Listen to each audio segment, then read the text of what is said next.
Alright, good morning. Papasok na tayo ng Bredco Port. Tiros Bacolod. And bayad ay 93 pesos for 3 wheels.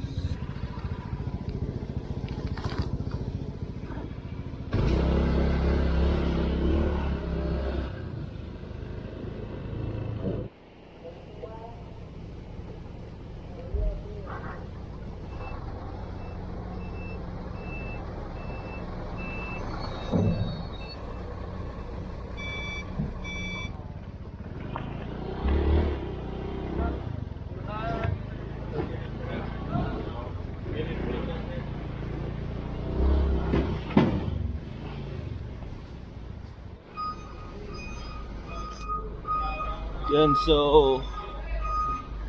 boarding na tayo sa Roro going to Dumangas at syempre destination natin is Bangaklan. Konti lang yung pasahero kasi 2 AM. It's 2:30. Hello. Madilim. Alright, so yun again, thank you sa mga sponsors natin sa biyaheng ito. Of course, Fast Western Petroleum, sa Chaoyang Motorcycle Tires, Nomad Outdoor Gears, sa RJ Coffee, RC Graphics, at sa lahat ng mga sumusuporta natin, lahat ng followers natin. Salamat, let's go!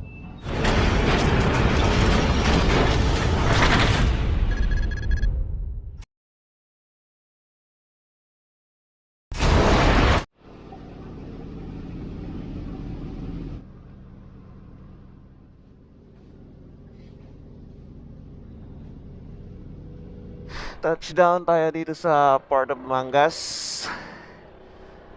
Alright, let's go, let's go. Going out ng port. Siyempre, stop over tayo kung saan gusto natin. It's 5 AM.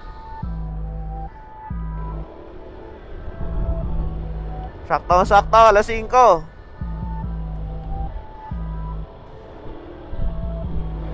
Woo!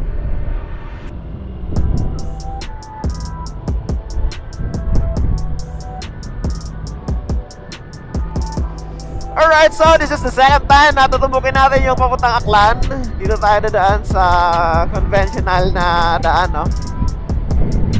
So, nandito ito yung coastal road papuntang Iloilo. Liliko tayo, right turn tayo later. At yung labas natin ay Putotan. Hindi ako nagkakamali. Basta, let's go, let's go. Alright. Yan o. So, dito, right turn going to Pasig City, left turn going to Iloilo. Yun yung signage. Iwan ko lang kung anong lugar to. Pero, dito na tayo. At medyo lumiliwanag na. Woohoo! Makmak, Budakan. Ano? May sunrise na doon, no? Sunrise in the east.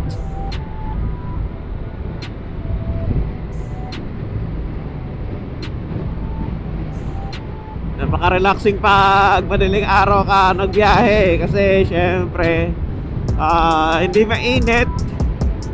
Medyo maginaw yung weather. So napaka-relaxing. Tapos kaunti lang yung mga sasakyan.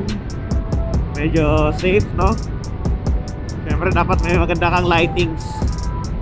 Maganda yung ating auxiliary lightings para hindi tayo wala na ang visibility sa daan. So dapat napaka-importante na ang driving light or auxiliary light sa mga long rides tsaka mga night rides, di ba?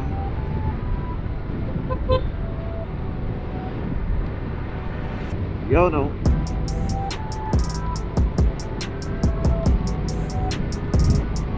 Saan ba tayo? Dito na tayo sa may SIPC.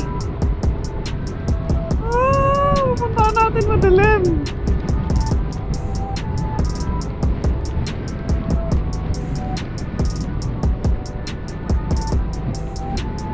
kasi paulan na.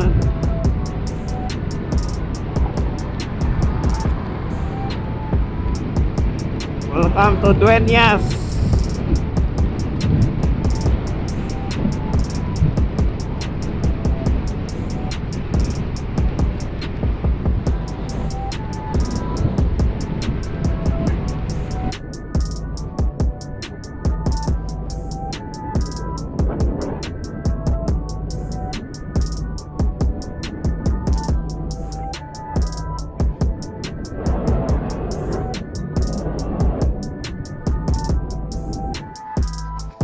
Oh, grabe, umakit yung fog, oh.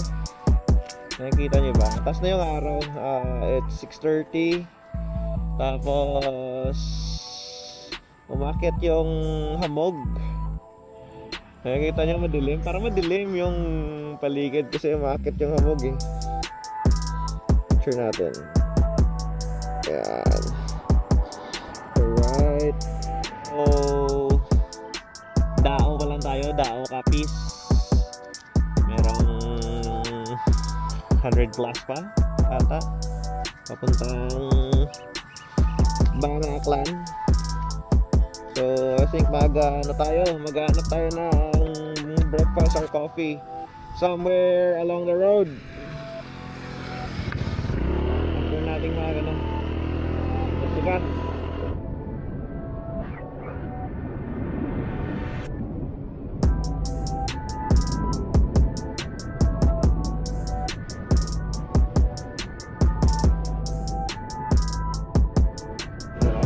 Grabe yung pag dito, kapalo.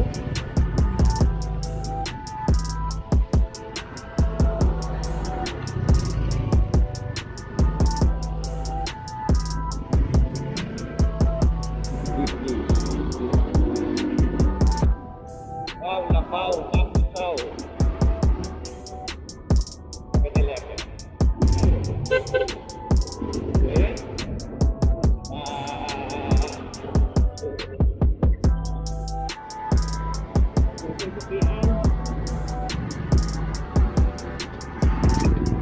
AM crossing Sabian dito sa Capiz, and boundary of Aklan. Capiz is 8 kilometers away, Caligo is 55 kilometers away. Then pumunta natin siguro 45 kilometers na lang. Alright, at andito na tayo sa Aklan.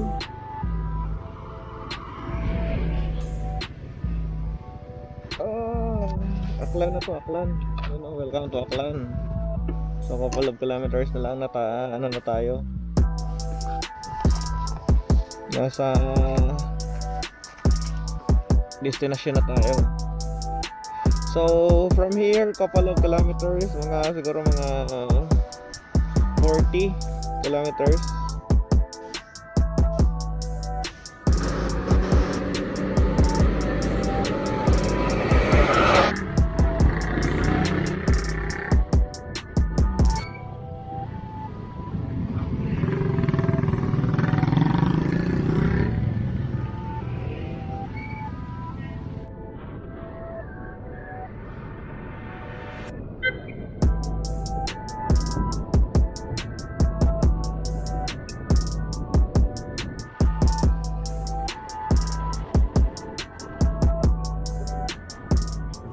Traditional na hat. Vietnamese traditional na hat. Anong may banh mi? Isa ka banh mi? 387 Vietnamese Garden Cafe sa Banga Aklan. This is in Banga Aklan.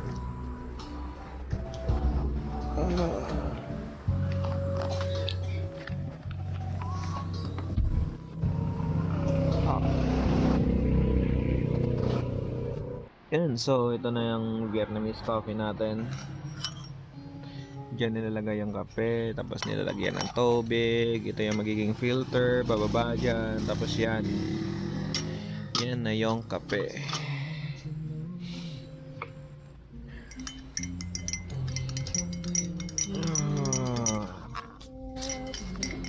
So malapit na tayo sa destination natin. This is our first major stopover. Kape-kape. Naghanap tayo ng coffee shop kanina pa. So dito tayo napadpad. Ganda ng view dito.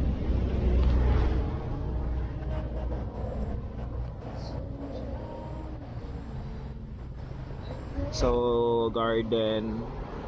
Tapos dito yung kalsada, tapos ito yung mga upuan, tapos dito garden. Tapos may makikita kang bundok sa medyo malayo. So, kape na tayo.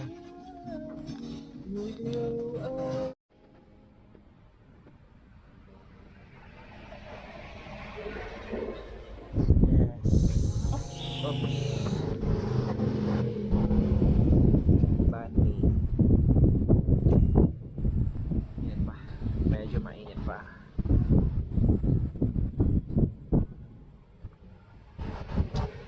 So yung road condition dito sa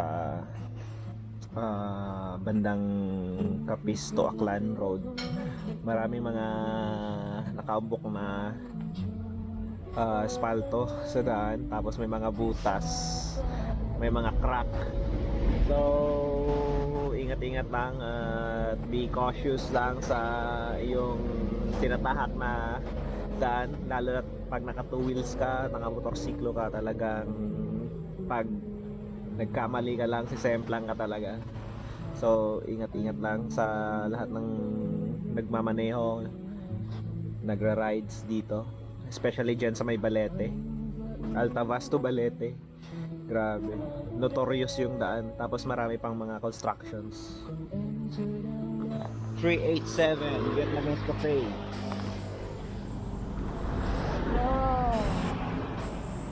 8:20 AM.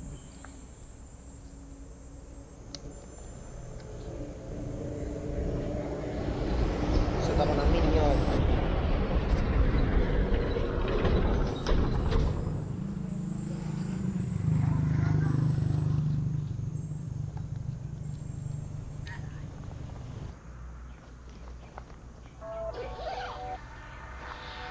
Let's go.